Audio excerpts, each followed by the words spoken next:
Salut tout le monde et bienvenue sur la chaîne Boomer. Donc on est en retour. Donc Jason, voilà, je m'appelle Maka.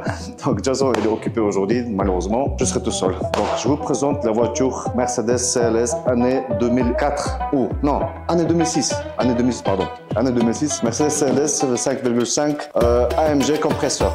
La voiture elle est vandalisée malheureusement. On a pu l'acheter, donc on a trouvé, on a cherché, on a trouvé. Du coup là, elle est en panne. Je vais vous montrer un petit peu. Attendez. Petit à petit, comme ça. Alors, il y a plein de choses à faire, à refaire, pardon. À refaire, vous voyez, il y a des coups, il y a des peintures, plein de choses dessus. Ils ont mis plein de choses. Je vais vous montrer ça tout à l'heure. Du coup, après, là, on attend la dépanneuse. Pour la sortir de la voiture, il nous faut un petit booster. Il est là. Après, si ça ne va pas marcher avec le booster, on va mettre des câbles. Du coup, après, là, tac, qu'est-ce qu'on doit refaire? Oui, on va mettre sur N, on va laisser pousser. Donc, on va la sortir de la voiture. Et puis, on va la ramener chez BMS. Et des petits détails, des gros détails, des petits détails, on va vous raconter tout à l'heure. Allez, tchuss! Bon, les gars, on a sorti la voiture. On a mis le petit booster. Donc, la batterie se retrouve à l'intérieur. Donc, là, je ne peux plus l'ouvrir. Donc, on a mis le booster. On a sorti la voiture, j'étais pas seul bien sûr, hein, parce que j'ai pas assez de force pour la sortir, elle est très lourde la voiture.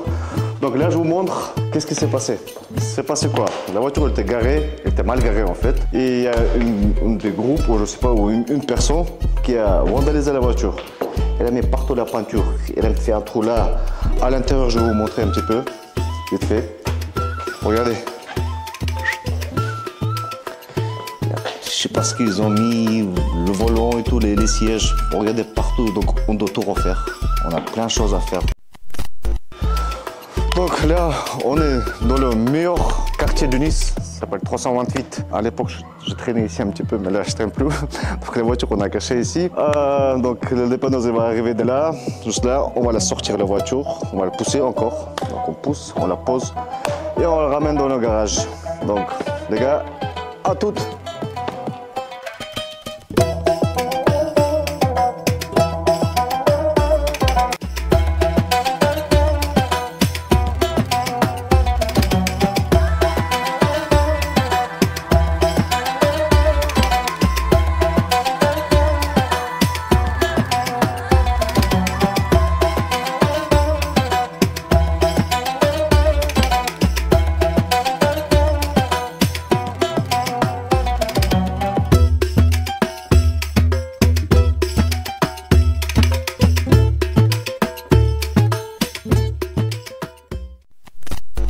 Enfin, on a ramené la voiture. La voiture elle est bien garée. On l'a placée ici au milieu, presque au milieu, ouais. Donc tout est. Donc on avait du mal à décider de commencer le travail sur la voiture.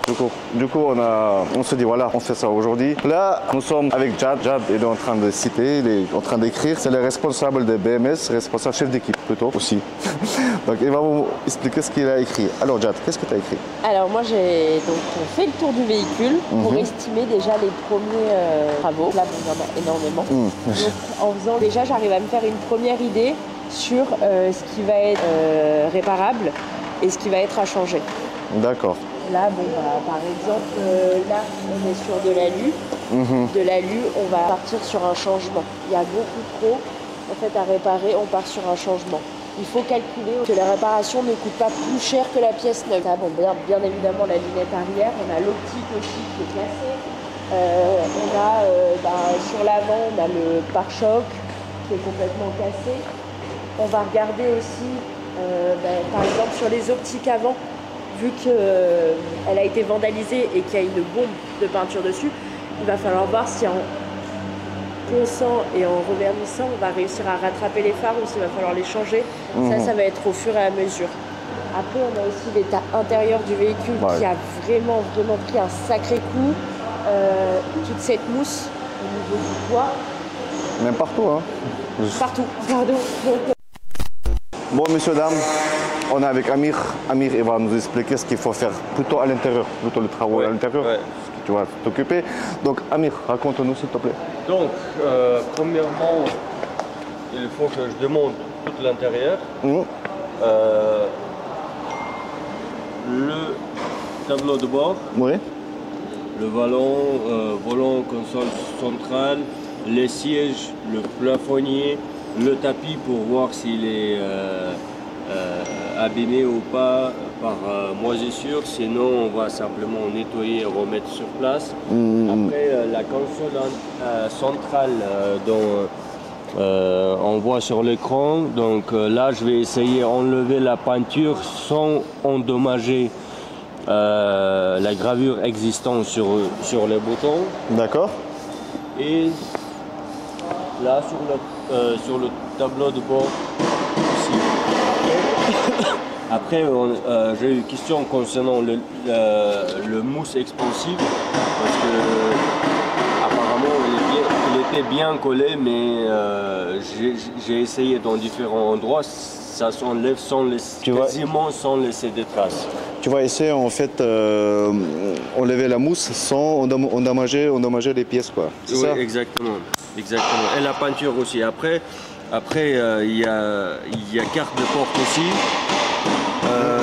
Il faudra les démonter, voir s'ils ont endommagé par la pluie. Si c'est pas le cas, on le nettoie et on remet sur place. Sauf certaines pièces comme celle-là, elle est un peu rouillée, donc il faudra commander une autre. Après, le toit ouvrant également, Ouais. on voit une mousse expansive, donc il faudra le mettre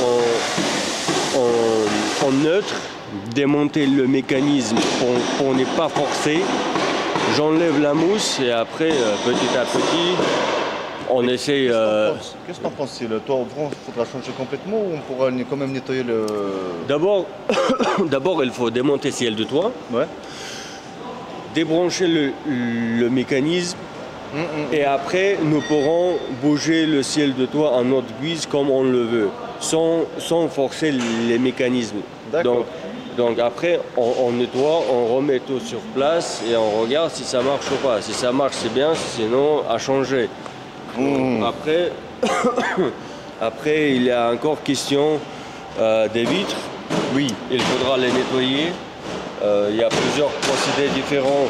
Après, seule question, si c'est en pièces en plastique, en caoutchouc, il faudra utiliser tel produit qui n'endommagera pas le caoutchouc ou bien les pièces chromées.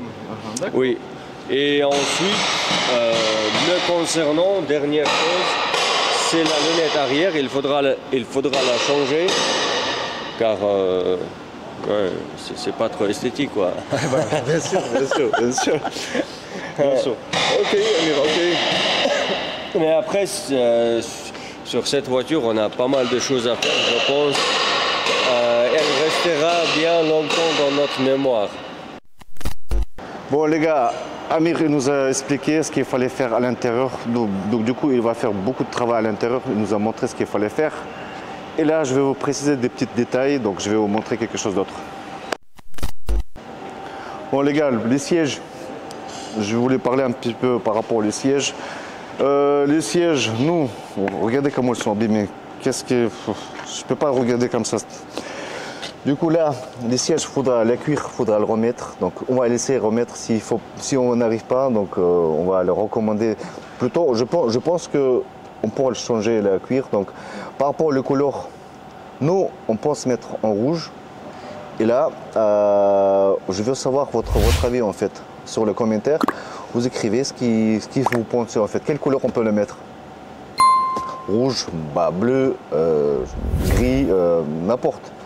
Comme ça, à votre avis.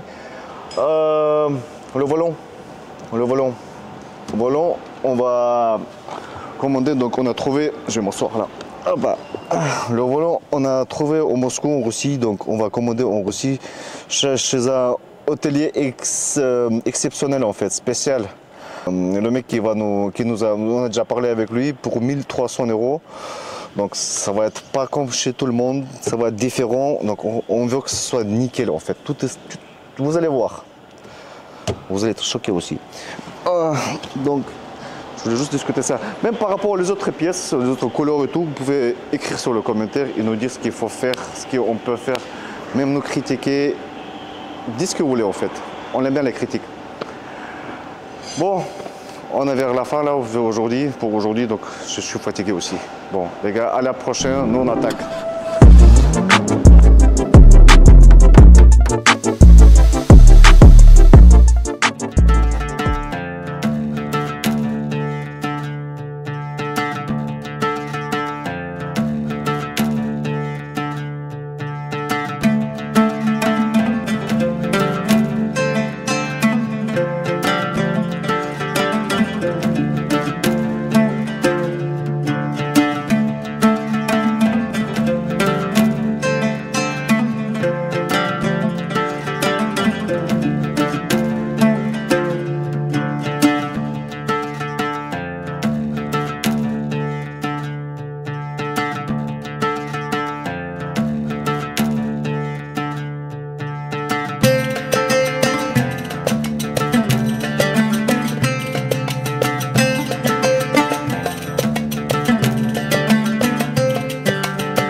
Salut les gars, je m'appelle Amir et aujourd'hui je suis seul de l'équipe Boomer.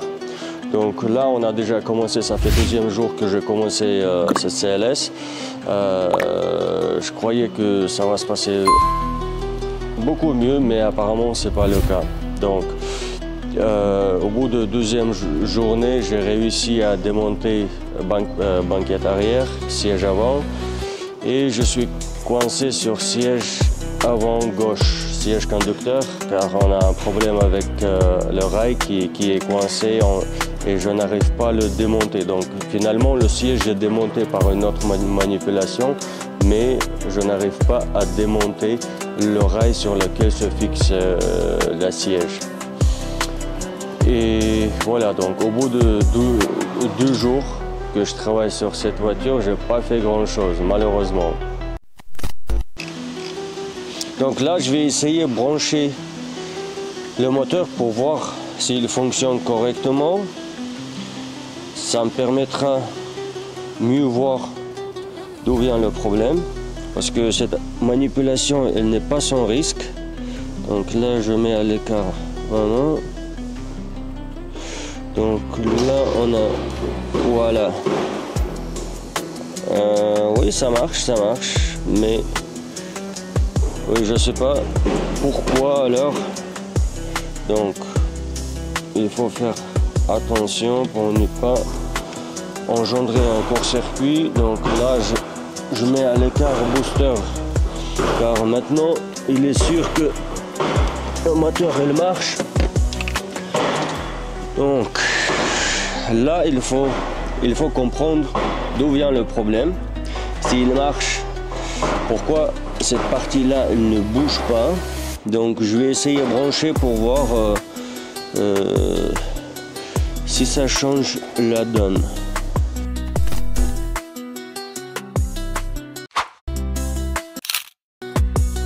Airbag est démonté. Il faut aller chercher un clé à choc, car avec mes clés à moi, c'est peu probable de pouvoir le démonter correctement. Et puis surtout, il faut prendre en photo ou noter quelque part le positionnement des connecteurs pour faciliter le remontage une fois tout est terminé.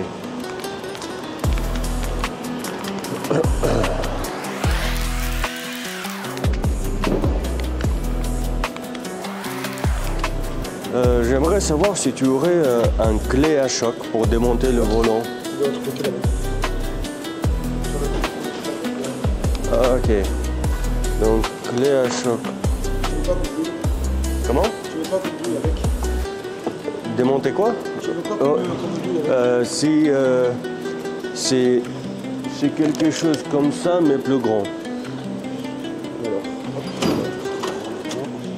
Hexagonal. J'ai ça. Peut-être c'est ça. Ouais, bah regarde. Ouais. Ouais. Du volant? Ouais, ça doit être pas loin de ça, ouais. Je pense que c'est ça. Ouais. Et là, regarde toutes les tailles, si tu trouves pas là, tu vas mettre. Et ton clé à choc, il est avec la batterie ou... Ah non, c'est air ça. Ah ok, d'accord. Est-ce qu'il y en a d'autres. Tu veux une rallonge? Ah oui, j'en ai chez moi. C'est bon? Donc je prends ça et je te ramène. Ouais, si tu peux regarder. D'accord, ça marche. Ah non, c'est trop grand. Attends.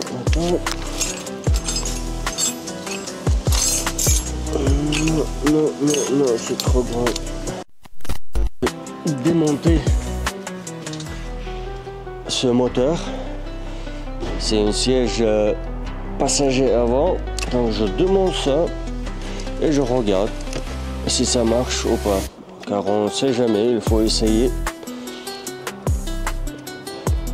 Il faut essayer tout. Comme j'ai dit tout à l'heure, la solution, elle existe, il faut la trouver. Peut-être elle est là. Là, j'essaie de monter le moteur de l'autre siège pour voir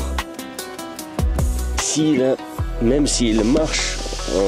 On va essayer quand même pour voir s'il a un problème avec le moteur, car des fois ça peut arriver qu'il y a une perte de puissance et il ne marche pas correctement. Là, c'est beaucoup trop grand. Celui-là, de bonne taille, mais apparemment, il faudra... Donc, cette clé hexagonale, elle est trop grande.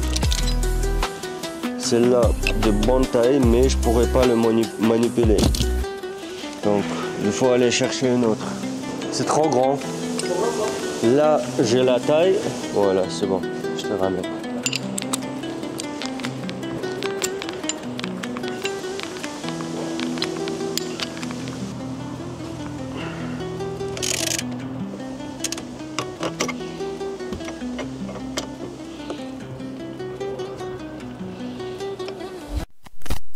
Je inverse la pôle pour voir si ça marche. Non.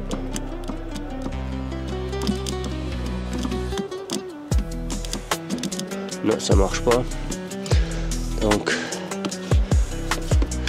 et pour autant, avant le démontage, je vérifie s'il marche. L'autre siège il se bougeait correctement. Donc, on a un problème avec ce rail là. S'il bouge pas, peut-être qu'il y a quelque chose qui est coincé dedans.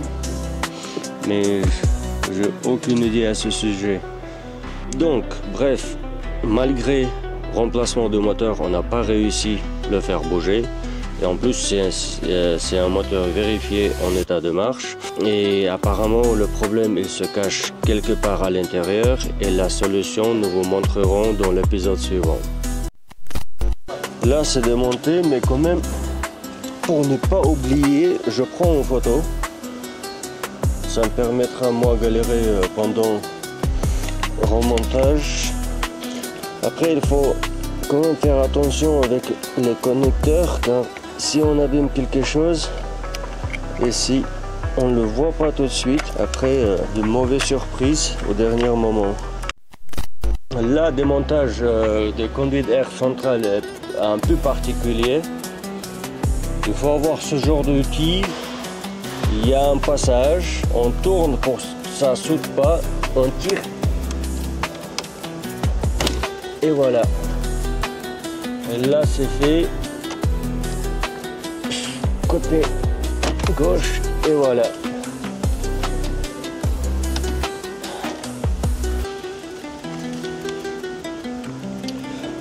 Il reste encore le conduit d'air de deux côtés. J'ai aucune idée comment ça se démonte.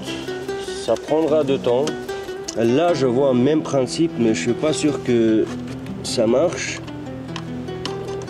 J'essaie, mais j'ai la chance que ce passage il est déjà endommagé, donc je peux agir tranquillement sans craindre que je vais casser quelque chose. Ouais. Là on est bon. Maintenant j'essaie ce côté-là.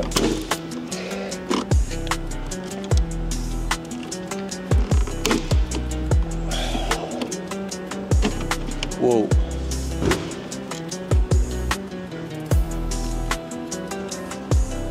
C'est que intéressant lorsqu'on fait ce genre de travail que chaque élément se demande à sa manière et ce que fait perdre énormément de temps et d'énergie aussi. Là c'est déjà cassé, je pense il faudra le remplacer de toute façon. On fait ce genre de travail en précipitation, en patience. Changer sa manière à travailler, ça devient vraiment une tâche quasiment impossible, je dirais. C'est donc pour ça il faut pour chaque élément donner le maximum de soi. Et oui. Donc, je passe de l'autre côté. Heureusement, maintenant, je sais comment ça marche et je pourrais agir. Sauf que là, c'est pas cassé. Il faudra faire plus d'attention. Même principe de l'autre côté, sauf que là, c'est un peu plus dur. J'ai la chance que ce tableau de bord à refaire, je peux me permettre de travailler avec différents outils sans craindre d'endommager quoi que ce soit. Mais lorsqu'on travaille avec voiture des clients, là c'est pas du tout même dimension. Mauvaise manipulation peut coûter trop cher. Finalement, il était suffi pousser ces conduites d'air par ce passage là pour passer au milieu et ça sort. Ouais, et voilà, le branchement, voilà, c'est bon. C'est fait, je pense que c'est pour aujourd'hui. Pour aujourd'hui, mon travail est terminé. Le reste, je vais terminer un peu plus tard. Ma deuxième journée touche son fin. Il est vrai, je prévoyais faire beaucoup plus que je fais actuellement, mais la réalité est telle qu'elle se diverge assez souvent avec nos prévisions et c'est le cas maintenant. C'est une petite déception, mais c'est la vie, c'est comme ça. Après, il nous reste encore démonter la lunette arrière qui a été vandalisée. Et nous avons trouvé une lunette pour 300-350 € d'occasion d'origine Mercedes. Et le montage de celle-ci, nous vous montrerons dans l'épisode suivant.